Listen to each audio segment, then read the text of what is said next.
मीरा भाईंदर पालिकेच्या भाईंदर पश्चिमेच्या पंडित भीमसेन जोशी रुग्णालयात आयसीयूमध्ये उपचार घेत असलेल्या 89 वर्षीय जिवंत महिलेला काल रात्री उंदराने अक्षरशः हाताला कुरतडण्याचा आरोप रुग्णाच्या नातेवाईकांनी केला आहे.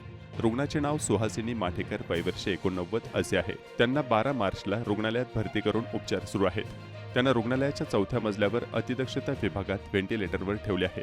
तर रुग्णालयाचा एवढा हलगर्जीपणा आहे की आयसीयू सारख्या विभागात सामान्य माणसांना प्रवेश नाही. मात्र उंदरांनी उच्छाद मांडला असल्याचा आरोप होतो आहे.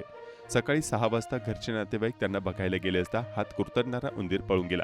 मात्र कर्तव्यावरील डॉक्टर किंवा नर्सेस त्यांनी रात्री बघितले नाही. सकाळी घरचे लोक गेले तेव्हा हा धक्कादायक प्रकार समोर आला होता. यावरून रुग्णालयात कसे काम चालत आहे हे दिसून येत आहे. याबाबत जोशी रुग्णालयाचे डीन डॉक्टर जाफर तडवी यांच्याशी संपर्क साधण्याचा प्रयत्न केला असता त्यांनी फोन उचलला नाही.